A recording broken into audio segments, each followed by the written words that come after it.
think we're live. Yep, we got it. Oh, well, that didn't take too long. So, yeah, good morning, everybody. How's it going? Welcome back to another live stream. After the fiasco that has been my existence for the past little while. Oh my lord. I'll let folks kind of catch up and... Okay. It's been interesting. I'm sitting here. I'll show you guys real quick. Well, I'm doing shit. This is the Mekong. So if you remember, I did a video where I took a ferry, and you can see the ferry right over there. That the flags with the... I'm trying to see what I can... Okay. So yeah, it's the boat. That is so weird. The little screen, it looks like it's half cut in white, and I'm like, that's the sky.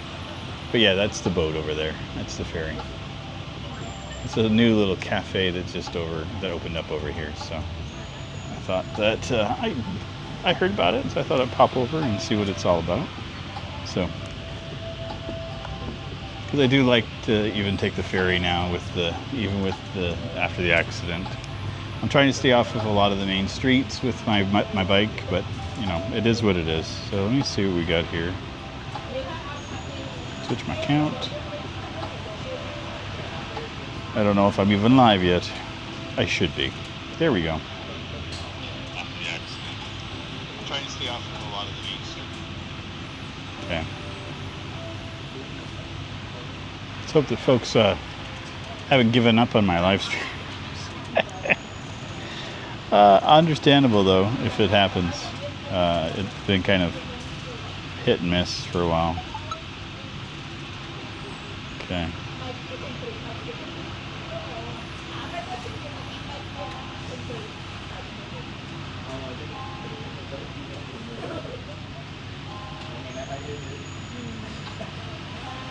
Okay. My apologies, I'm trying to get caught up with some stuff. Okay, so I'll do a quick test, make sure it's working. It works. So yeah, I can try. Oh wow, really, camera? You don't want to. So yeah, it has been just over a week since I had my accident. I haven't really gone into any detail about what had happened or any of that, so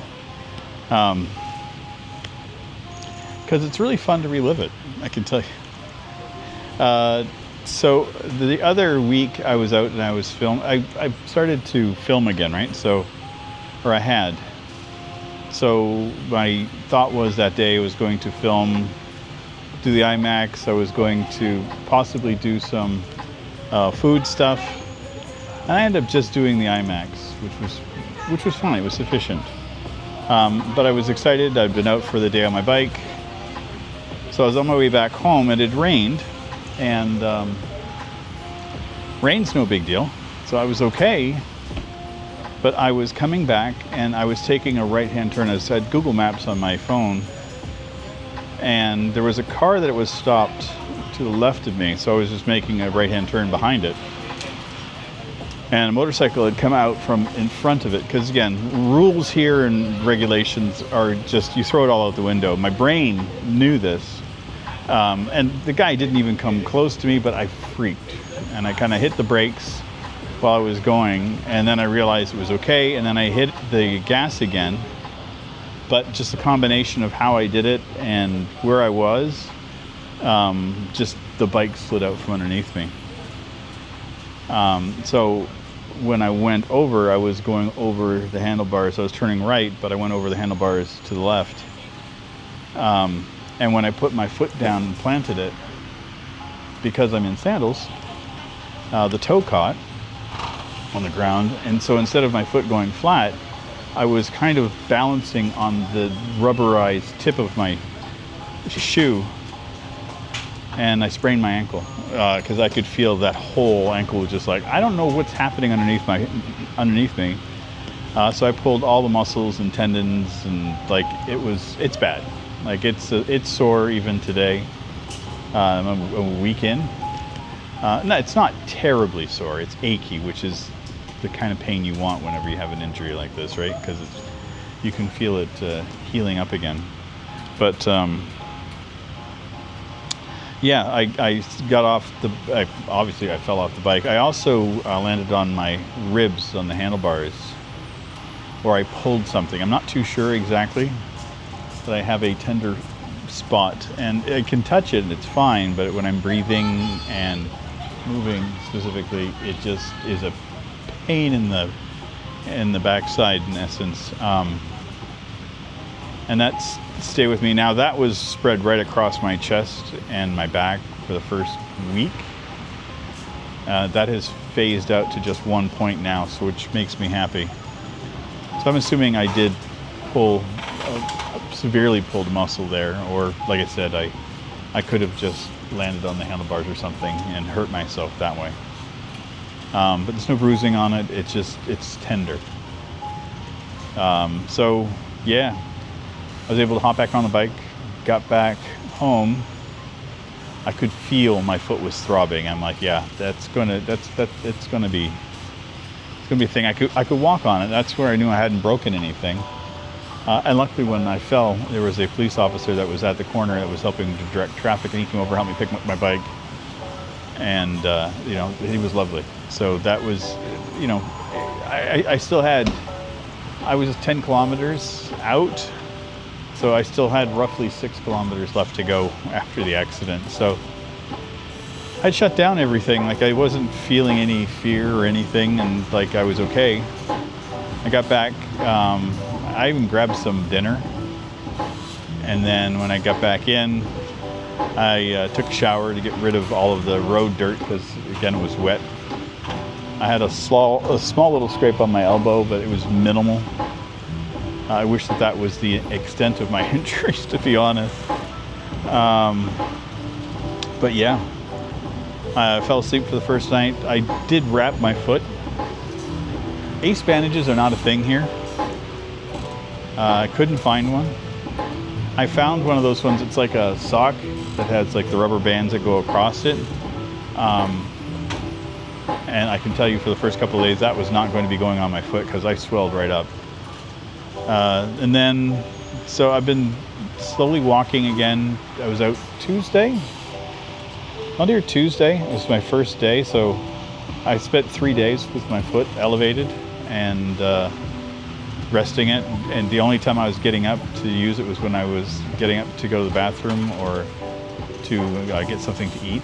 So I was being good, and I was babying it for sure. So then my first day out that I filmed the gumball, that was my first foray out since I had the accident, and it was okay. The next day after that was rough, because it was, like I said, the first time that I put weight on it and spent some time on my foot, so it hurt a bit for the next day. And so that's what I found is now it's like I'll do something like today, I'll do a little bit of excursion and do some stuff. I've got to take the next day off, and so that's been my routine thus far as I've been going out and doing stuff. And I've been walking. I've walked I think I did almost 1 kilometer the other day, so which I figure is exceptionally good for what I'm dealing with. So yeah, I don't have Oh, Malik, hello. I'm new to your channel. What is your favorite city to live in Asia? I loved Siem Reap. Siem Reap was absolutely amazing. Phnom Penh is nice. It depends on what you want, right? So if you are looking for laid back, super chill, and just like super chill, Siem Reap just does it. It ticks every box. But if you want nightlife and if you want to have like that vibe, Phnom Penh's really good. Like, it's really good here. I think one of the major differences that I found is like there's malls here. There's no malls in Siem Reap. So it's like where Phnom Penh feels like it may be like as for modern city, a couple of years behind maybe. Like there are some things that you just feel like, how is that even like in a city? And then there's things that they have that it's like, oh wow, this is pretty amazing. So it's 6 of one, half a dozen of another. Phnom Penh, great. The location here is phenomenal. Like I just love the surrounding areas. So that's the reason I got the motorcycle, to be honest, is so that I could go out and take tours and get out of the city. Because it's what I want to do, is I want to explore more and more of the rural aspects of Cambodia. So I've lived, for the cities that I've lived in here, I did Bangkok, Siem Reap, and Phnom Penh for living. I spent extended time in Dalat and in Saigon. I could see myself spending a lot of time in Dalat, if you want my honest opinion. It's absolutely beautiful there. Absolutely beautiful there. And I'm actually planning on going back for a few months to Vietnam. There is a, the visa I grabbed was a 1 month. They do offer a 3-month visa as well. And that one I do believe is multiple entry. I think you get just single entry or multiple. So I'll probably get the multiple entry. And then I can bounce back and forth through Cambodia if I want. But yeah, I'm planning on going over for 3 months and hitting up Dalat for a month. And then travel up north to Sapa and to Hanoi and Halong Bay and that area. So I figure 3 months should be sufficient for me to, get a couple videos in. I'm going to slow down for sure. So speaking of slowing down, I'm going to address what's going to happen, because things are going to have to change here for a little bit. So, oh God, I'm gonna put this down because I just dropped my glasses. So obviously with the injury, I'm not going to be able to make the content like I was. Right now, the Vietnam content that I have 2.5, 3 weeks left of content for that.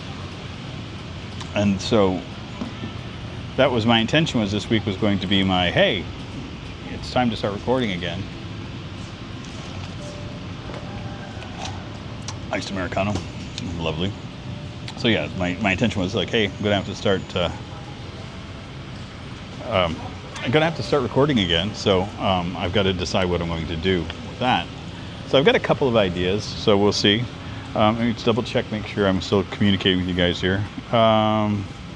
Michael Irish, have you got a tetanus shot required every 10 years? Yes, I had that just a couple years ago in Canada, so. Good to see you. Mark Smith, good to see you on the men, Sean. I hope you don't push yourself too hard and give yourself time to heal. Yeah. This excursion is literally just a quick bike ride, quick ferry ride, and just sitting down. I walked like from, I'll show you. This is the extent of my walking this morning. That's it. I've walked in here. So this is a new spot. They've just opening up. They don't really, I was hoping to have breakfast this morning, but they don't really have anything in the way of breakfast yet, so which is absolutely fine. They have coffee, so I'm content with coffee at the moment. I may grab myself a cold beverage to take with me on the way back. But they're really nice here. They were playing music earlier, and it was like local Khmer music, and all of a sudden Whitney Houston started to play while I was just getting ready to stream. I'm like, hey, could you guys turn that down a little bit? And then they understood right away about copyright and all that. So yeah, amazing. So anyway, get back to recording and all that. So live streams, I'm still going to try to do the one a week. And this is going to depend entirely on how I feel. Healing process is going to take a while. Being outside again is awkward. I've been indoors for over a week now, so acclimatizing myself back to the temperatures here is interesting. It's amazing how much you get accustomed to things. But yeah, so I will be potentially recording. I'm not sure. But if I do, I'm probably going to do a lot more of the restaurant stuff where I'll go to a place and sit down. I think that's going to be the limits for what I can do for the next little while. I'm figuring it's going to take about a month or so for me to get back on track. If it's faster, it's faster. But yeah, so there may not be as many videos, is what I'm alluding to.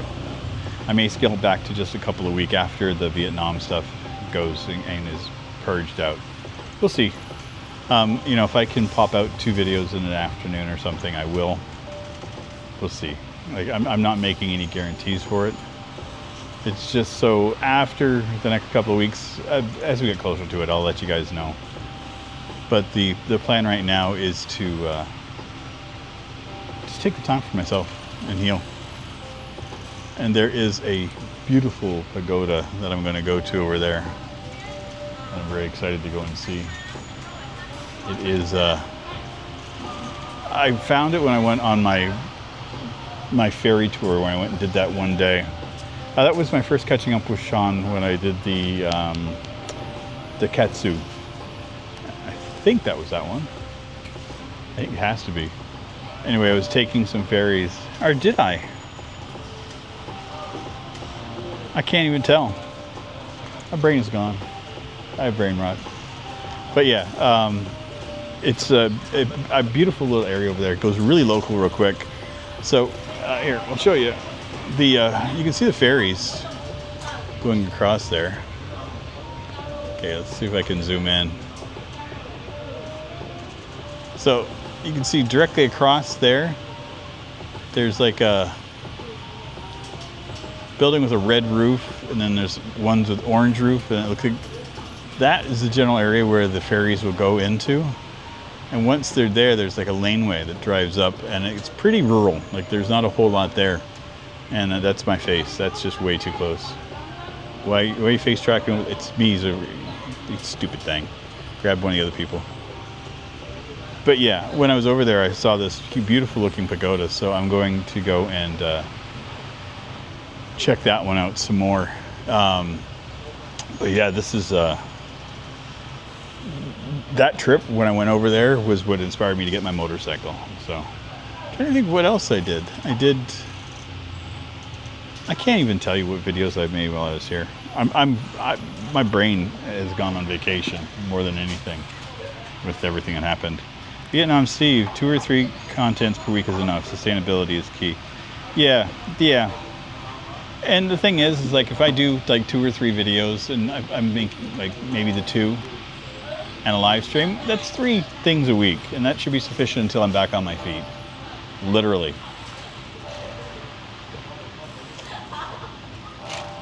You know, and I may end up doing some, you know, talking head things in my room, or, you know, go to sit out in a cafe and just like this and yak for a while, because this kind of thing is easy for me to get to. Like, it only took me like 20 minutes to get here this morning.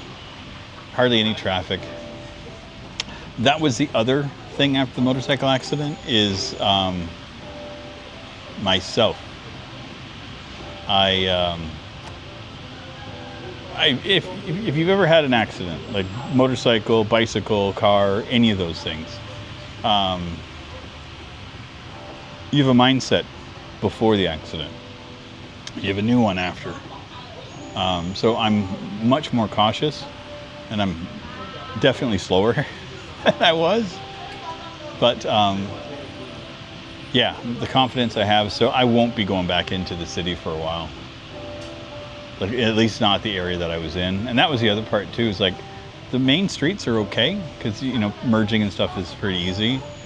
But when I went to that mall, it was all zigzag. And I made the mistake to come back during rush hour. So that was my biggest problem, was that I did the dumb, you know, and I should have known better. And even when I was getting ready to leave, I was like, hey, maybe you should go see another movie, you know, just to, you know, it's, you know, I've been out all afternoon. I'm like, maybe just go see another one, you know, kill another couple hours and then go back home at night. And like, you should just listen to yourself when you say that shit, because it just, you know, it's just not, you should listen, because your inner voice has a reason for saying the things it does. Passport, California, be safe out there. Thank you. I am. I'm trying to be. You know, and here's the thing. The accident I had was nothing major. That's the thing. That's the key thing, is like, it was not like a major accident. Nobody was injured. My bike is fine. I would be fine if it wasn't for the fact that I was an idiot and driving a motorcycle with slippers on, or sandals on. So once my foot swelling goes away, I'm going to get a pair of shoes for when I'm on my motorcycle. And that's going to be a very simple thing. And just more caution. Here I was thinking it's like riding a bicycle. I've been riding a bike for years. And I've had a scooter before, but it's been a long time since I've been on one. So, adjusting to it, it was different. The other thing I realized too is that the tires that I have are very large, and they're much different than they're like fat, wide tires instead of a bicycle tire. So turning radius on them is a little different. And I think I need to get the front tire inflated, because I went over a median, like one of those slow down kind of things, and it's squishy feeling. So I don't know if I may have developed a slow leak, or if it had a slow leak beforehand. But I'm going to go get the tire checked. And that may have been one of the added reasons for my going ass over tea kettle. So.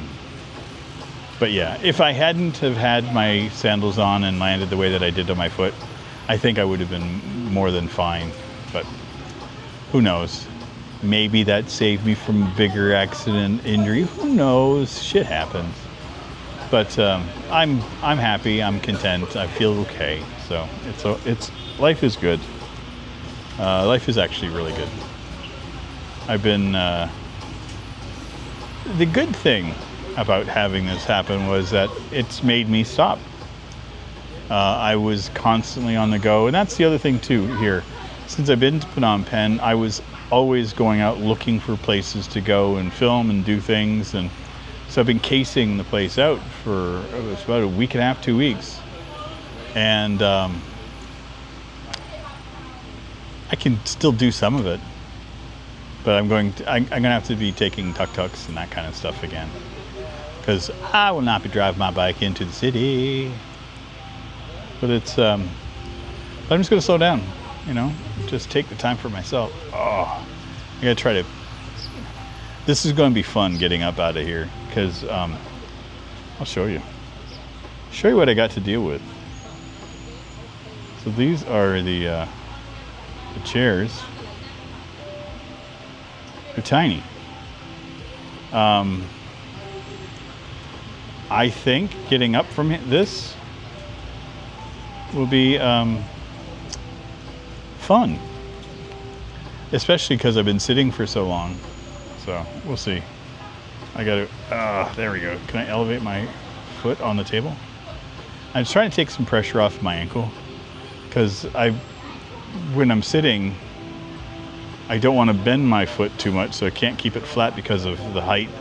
And so I've been leaning it on the heel, which is again applying pressure. I'm like, you just find out that you're never comfortable. Sleeping, I'm never comfortable. It's awful all the time. But no. So yeah, I've been going out at night on the bike. I go to some of the local food stalls to get my food. I thought I was going to be doing a lot more Food Panda, and I realized quickly that if I was to order in on Food Panda, I would need to get a full-time job.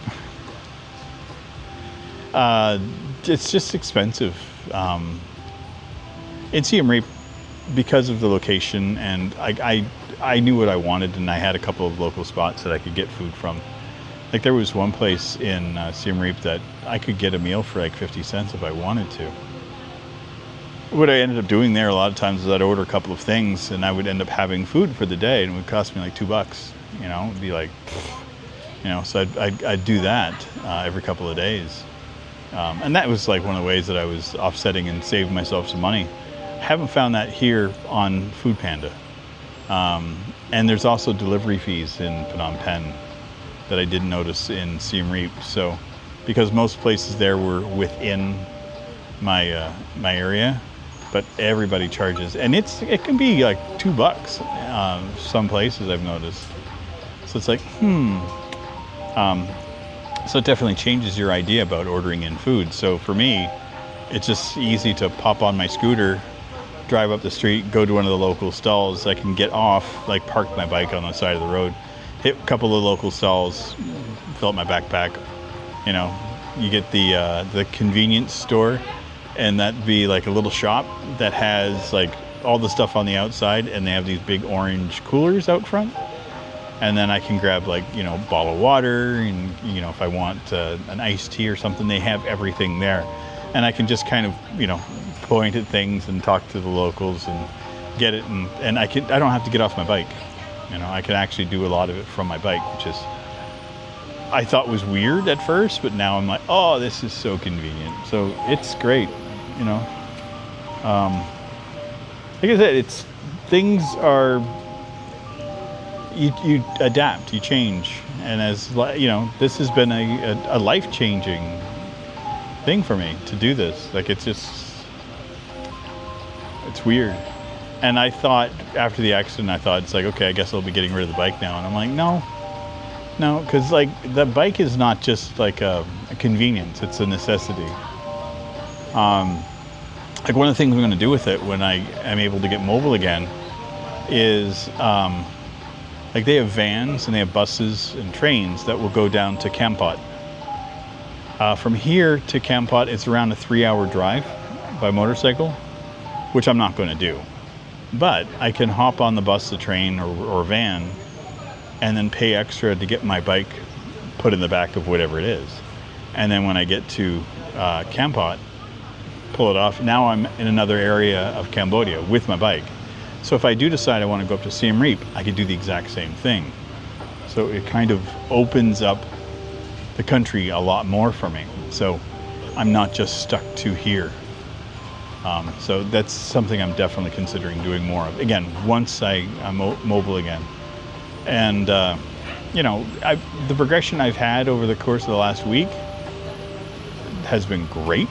Like my mobility, like getting up was an excruciating pain. It was my chest was the worst part. So now I can get up and I'm fine. This is going to be a test, but that's okay. You know, normally I'd be getting up and walking around, and I'm like, no, not today. Here, check this out. Like, it's the cool. This is just beautiful. And, when I got here, the gentleman that helped get me set up, he said that they do dinner and they have beers and stuff here at night. So this will be fun. Look at this. You can see that ferry? I don't know if you guys can spot that there. There's 2 ferries just booking it. But you can see how fast they're moving laterally. Like that one ferry, the one on the right, that one's facing us. And it's still going sideways. I could just sit here for hours. I could just sit here for hours.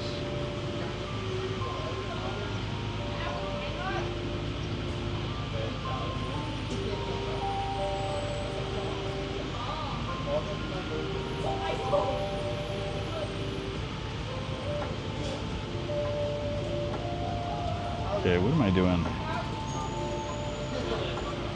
My apologies here. I'm leaving you guys to watch this while I read some stuff.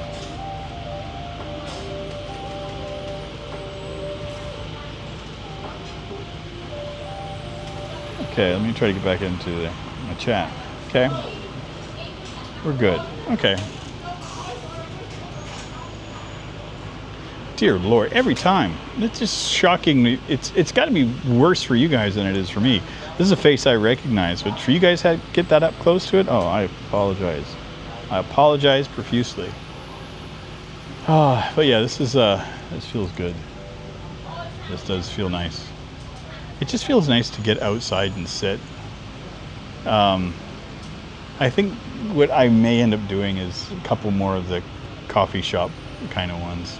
I enjoy those. Those are fun to do, where I get to sit in the coffee shop and just yak for a little while.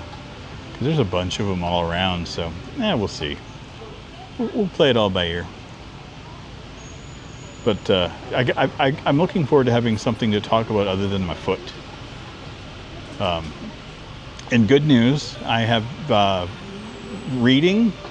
I got back into that. I've got a Paperwhite Kindle that I brought over with me, and I have a bunch of books on it that I was always meaning to get back into and reading, and I'm like, I'll have time, I'll get to that. And I've always just been so busy with everything else that I haven't had time. So I've been reading the Necroscope series by Brian Lumley. I read it years ago. And the main series I read, and then there was like an offshoot, the Blood Brothers series. But I read them over a course of like years, because I was reading them as they were coming out. And Brian Lumley's books were not readily available in Canada. I do believe he was a British author. I'd heard of the series, but I'd never found it. And then by off chance, I was at a used bookstore once, and the first 2 books in the series were there. And so I grabbed them, because the first time I saw it, I'm like, oh, this is the one I've been wanting to get a hold of. And then after that, they started to appear in Canada.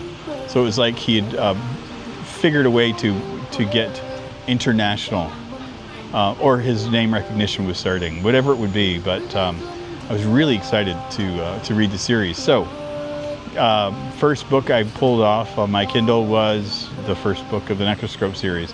So I'm about 3/4 the way through. I have found I still love reading, but my ability to sit and just enjoy a book is minimized, because I will just get comfortable and I'm sitting there and I'm all ready, and then I gotta go pee. I'm like, or my foot will ache, or I've got to put ointment on. That's the other thing I forgot to mention. I was given a I guess it's a local herb thing. Just it's meant entirely to help deal with the pain and to help take the inflammation down. And I have to apply it 3 times a day. And it's just it's just like a root. So I didn't know what the hell it was. So I just got it a couple of days ago. So the first night I put it on and then went to sleep. And the next day I got up and I had more mobility in my foot. I was like, what the hell? And like I usually wake up with a lot of pain in my foot because, when you're sleeping, you bang it or whatever. So I've been putting it on every day. I didn't put it on yet this morning. I'm going to put it on when I get back home. But it's something called a bitter ginger. It's a specific plant here in Cambodia. It's a ginger plant, and it's ground up with water. And it's like not a paste, but it's just chopped up bits of the ginger. But the juice is the key part. Now my foot has been stained yellow because of it. I was told not to wash it, just to keep applying it over top of itself. And you wipe off the ginger and you keep applying more. But it's done a treat. I would say that it's expedited my healing process by at least a week. Because I don't take a lot of medications or anything. I have very severe medical allergies, so I can't take aspirin. Tylenol is hit and miss with me. Stay the fuck away from codeine. Like there's just things I can't do. So anytime I have the opportunity to do something natural, I always take that option first. So in the minute I realized it was a ginger, I was in. Oh, Wander Eats, Daryl, my friend. Steve, you missed my earlier comments about returning to Vietnam. Is that summertime? No. I guess you could call it Cambodian summertime. My plans right now are, current state is I'm going to be staying in Phnom Penh. I'm looking at another month or 2. At least 1 month. I'm probably leaning towards the 2. Depending entirely on how well the healing goes and all that kind of stuff. I'll be heading over to Malaysia for a couple-week trip. I was planning that in October, but I'm not sure yet. So again, we're just playing it by ear at this stage. And then I think Vietnam will be back in February. So I get the 3-month visa, so it'll be February, March, April. Back over to Cambodia for May to renew my visa again. And then make my plans from there. Chris Foster, Sean, good to see you out and maybe not about. Take it easy and look after Sean. Yeah, I've been doing that. You know, and this, just so you guys to know, like if you haven't been at the earlier part, this is not a long distance, difficult thing. For me to get here, it's simple. It does not tax my body.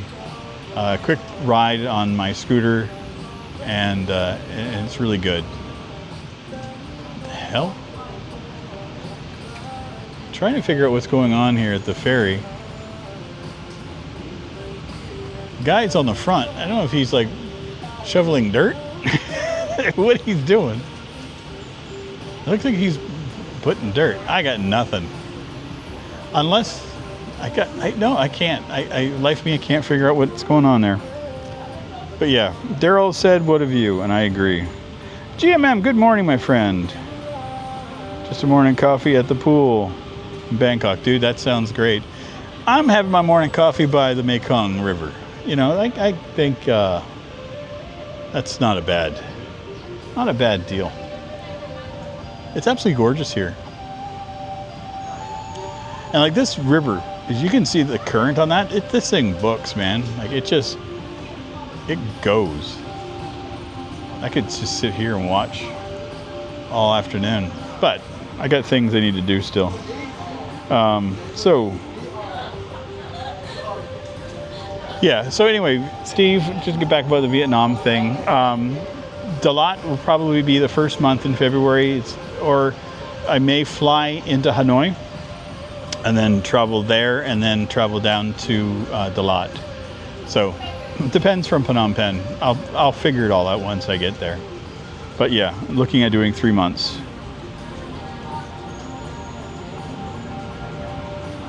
Jesus Rivas, are you at Town Coffee? No. I don't know what, I think it's called HaHa or something. I don't know. It's a little spot that I saw when I was out doing an excursion. And they just said grand opening. So I thought it'd be fun to kind of pop in and see.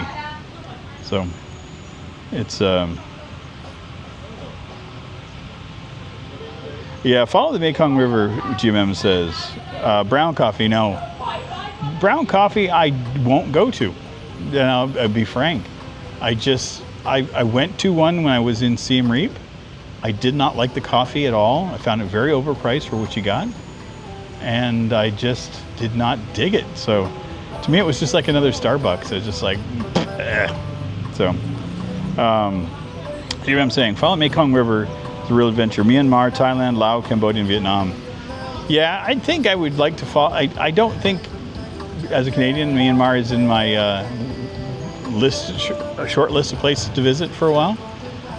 But that would be kind of fun to do a, Thailand, Laos, Cambodia, and just do spots along the Mekong. It would be fun.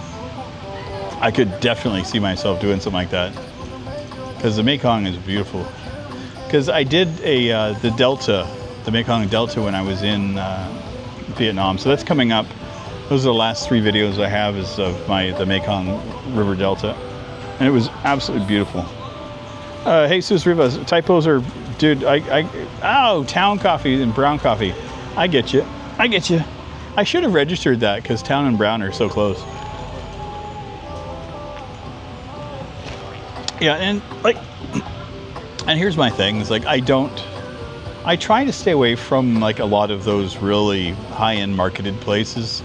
I think it was Highlands Coffee was the one in Vietnam that everyone was like, you have to go to, and it was just everywhere. And it's just like, it's a really popular place. And I'm like, I looked at the prices and it was like $3 and $4. And I was like, why? I don't see a reason to go. So I just don't. Like I got my bill here, like this nice, beautiful Americano, iced Americano sitting here, $2. I'm good with that. You know, it's a little bit more expensive than the coffees I normally get, but you know, it's like I'm sitting at one of the most beautiful locations I could, and they're just opening up. So, yeah, $2 for an iced Americano in this location. I'll do this in a heartbeat. This place reminds me a little bit of, the U2? It was the one I used to go to in Siem Reap when I was done. Michael Irish, yeah, support family businesses, not big franchises. Yeah. And that's and this is like, you'll hear me say over and over again that I like to get local food. I get street food. And it's twofold why I do that. First off, I freaking love it. I absolutely love street food. I love the flavor of local foods. It's great to me. You know, there's a couple, and at nighttime they have just a large assortment of grilled meats. You know, there's duck, there's pork, and they've got like intestines and all kinds of stuff there. And the husband, or at least I assume it's the husband, he's out front grilling. And he always has like the pork. So he's got the grilled pork that I love, like for the pork rice. And then I noticed that they had all this other meat. And I was like, I talked to the wife and I'm like, what's that? And she was like, pig's ear. And so I've been like slowly sampling through their entire inventory. And I'm finding that I actually really enjoy all those off weird cuts of meat. You know, and so they've been able to say, oh, well, this place here next to us, they have this. So as soon as you have one person that can communicate a little bit with English and you're able to, and then you say, hey, can you help me with this? And they just, they love doing it. And so, you know, I dropped like $3 or $4 with them at night, but like I have like a huge amount of meat and rice and veggies and stuff, and they just take care of me, you know. And like I genuinely see a big smile on their face when I come by because they know that I'm enjoying it, you know. And I'm sure they don't mind, you know. And it's not like I'm their only customer. There's people always coming in and out of there, so it's like I know they're not happy to see me because of my business. And I know that they're charging me local prices because I'm seeing them with other people. They charge them the same. So it's like, I get it. Yep. GMM. Michael Irish says, let the fat cats go hungry. You know what? I'm going to put this out there, and it doesn't bother me. I personally think that the billionaires, that whole concept of like the ultra rich needs to go the fuck away. Outlawed. Get rid of it.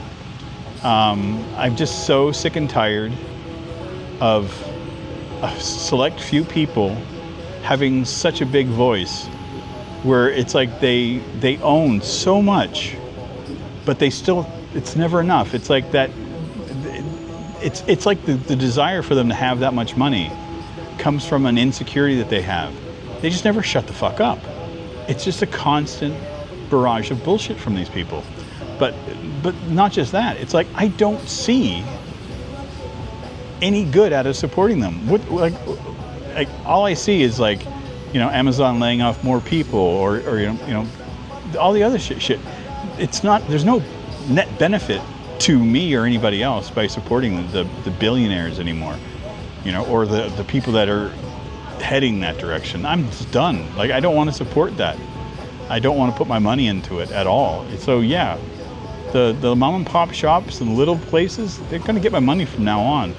I may, you know, there'll be the odd place that I'll go, you know, like, you know, when I did my, at the mall, you know, there's not a whole lot of options for mom and pop shops at the mall. If I want to have a meal and I want to film it, I know I'm going to be paying a little bit extra, but I'm going to go to a place that I've never been before. And I'm going to look for places that I haven't seen like a dozen of in other places. Now, the place that I've been going to, that I did the chicken katsu, I never saw that before. So when I saw it the first time, I thought, oh, wow, this is cool. Since I've been there, I've now seen like 3 or 4 of them. So it's like, I failed on that one, but it was good.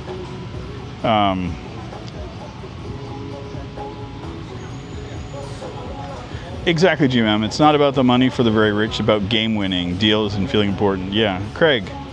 Hi, Sean. I saw that you were live streaming. Just wanted to say hi. Thank you, Craig. I appreciate you saying hello. Nice having you here. But yeah, I figure that the ultra rich already have enough money, so let's just stop giving them any more. You know, let's just give it to other people for a while. And I think that's the other thing too, is like, why support them where our dollars, it's like, it's like, we're always told, you know, speak with your wallet. And when I was in Canada, I sure as fuck didn't do that. I didn't have an option. That was the other part, is like the, like during the pandemic, if I wanted anything, I ordered on Amazon. If I was going to eat, like all the grocery stores are owned by, I think there's like 2 chains that own all the grocery stores in Canada, and the prices are all dictated by basically one person. And so it's just, you can't do anything. And the mom and pop shop places, like they just, in Canada, they have to charge exorbitant prices in order to make ends meet. You know, going out for a hamburger, like a hot hamburger sandwich, and that would be a patty on a piece of bread with gravy, French fries, and peas. $19 with a cup of coffee. And that was a special. And they'd also give you a piece of pie afterwards. So it was like, you know, that was a bargain. That was $20. And then I have to do sales tax on top of that. You know, it just never ends. And so my dollar doesn't go very far in Canada, and I can't get it to places. Because in North America, we have allowed so much of the, so much of our industry is now owned by very few companies. And like it, you know, you still see like, you know, oh, this is made by Procter & Gamble, or this is made by, you know, Kraft. But we don't realize is now that that has been bought out by another company, that was bought out by another company. And that there are these mega companies that just own all the subsidiaries. And that happened to me at my job. You know, I worked for a small Canadian company that got bought up by a large American company. And all they wanted to do was to get the intellectual property. As soon as they had everything they needed out of it, fuck your staff. Kick it. Kick the curb. So, anyway, I could prattle on about this shit all day long. It irks me endlessly.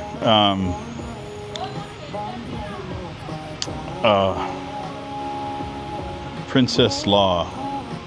Oh, Price's Law. Yeah, exactly. I read that as princess, and I don't know why. Jesus Riva, sorry. Can't wait for me to retire in Cambodia 9 more years. Dude, it's the best feeling here. And that's the thing, I didn't come over here to retire. I came over here to go on a trip for 6 months, 9 months. And then after I got here, I was like, yeah, I don't want to go back.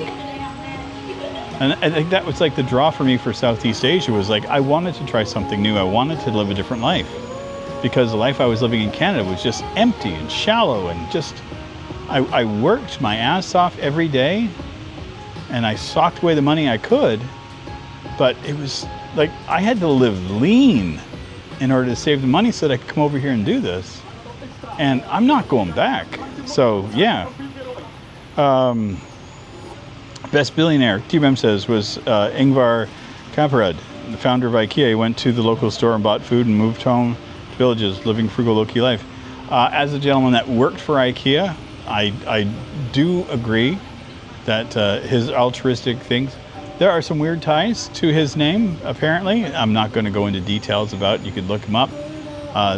But IKEA, the culture of IKEA, the workplace, was really nice. Like, working at IKEA was a good feeling. Of all the companies I worked for, that was a big one. It was one that I liked. So, the Price's Law is the Pareto effect on steroids. It's a massive bell curve. Sorry, you got me started. No, hey Michael, no, it's fine. I'm gonna have to look up the Price's Law, because I'm not an economist. I'm not any of that stuff. I'm just a dude that kind of lives and, you know, pays attention to some of the smart. Now that I have a lot more time on my hands, it's great. You know, especially now that I'm laid up and I got a whole lot of time on my hands. But what are we at? What's their time? I can't see. It's hard to tell on this because it's not necessarily bright, but it's bright enough to. Oh man, look at that! Like the clouds are gorgeous today. No, not that. That's the one. Look at that. And there is a little breeze. Got the umbrellas are moving a little bit. So yeah, I think that's the name of the place is HaHa Camping. That's where I'm at. But yeah, you can see they're still working on stuff. Like that's like I guess like the bar. And the DJ area would be over here. We have to talk to them about DJing. That'd be kind of fun. I haven't done that in a while. I love DJing. I could find a local place that I could just go, hey, can I just volunteer as a DJ? That'd be kind of funny. Oh, man. But yeah, I think I'm going to probably sign off here. My foot's starting to throb again, so I know that I've got to give it some attention. It's just like I don't know, it's like an impotent 2-year-old child that, you know, is starved for attention. It's like you don't give it attention for 5 minutes, and it's like, hey, daddy, daddy, daddy. That's kind of what my foot has been to me this last little while. 10 a.m. here. Okay, wait. Okay, I'm sorry. I just noticed more conversations started here. Polly, I'm 22, so I won't be retiring anytime soon. But you're moving to Cambodia in 20 days. Dude, you're going to love it. I honestly wish that I was over here. Well, I wish that I was younger now coming over to Cambodia because it's such an, like, or just to Southeast Asia in general.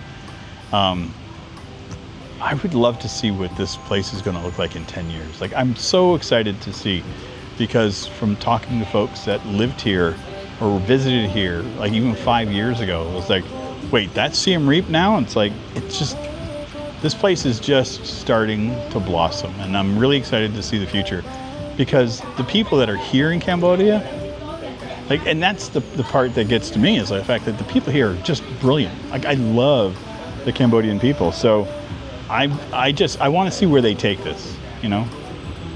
I really want to see where they take this country over the next little while. GMM, exactly. I wonder how developed Cambodia is going to be in 9 years. It's gone extremely fast the first 10. Yeah, it has. And there's building happening here all the time. I see construction all throughout Phnom Penh. There's talk now that they're cleaning up Sihanoukville. So I'm going to go back there next year to take a look and see how it's progressed. But yeah, I don't think that you're going to ever get rid of rural Cambodia. I think that that's going to be something that stays, because it's just such a treat. I love it. And I think tomorrow I'm supposed to be going to one of the temples or pagodas. There is a holiday, or it's a family celebrations going on right now, and it's a Buddhist holiday. It's supposed to go through to October 1st, and so I've been invited to go to it. So I may try to film and do that tomorrow. I've said to them, it's like, hey, I would love to, but it depends entirely on my foot. So we'll see. It's 10 a.m. there. Yeah, it's 10:07 right now. A slow Sunday, yeah. Like, you can tell. Like, this is the pace of my life right now. That's it. It's good. Sitting on the river, watching boats go up the river. I could do this happily. That's something I needed. I needed this back in my life. Anyway, like I said, I should probably get going here because my foot is yelling at me, and it's very angry. What are you looking at, camera? Why? I'm the face you need to look at here. There. This is the one. Thank you. I tell you. But anyway, I do want to thank everybody for coming out. I was a little nervous how many people would be coming in. Yeah, the river is high. There has been a lot of rain. We've had a lot of rain here the last little while. But anyway, I'm going to head off and get going with the rest of my day. Find some food. There's a lot of street food around here. I'll grab some to take with me on the way home. Probably get some of those steamed buns. Fucking love those. If you haven't had the steamed buns in like Vietnam and Cambodia, it's like the bao. So it's like this like white fluffy cloud. And then inside is like minced pork and usually quail eggs, and it's like minced pork and onions, and it's like a little sweet. And sometimes you'll get the fermented, like the sausage, or you'll get like a salted egg. I just point at them. There's different colors. I'm like, I don't care. And they're like 50 cents to, I pay 50 to 75 cents for them.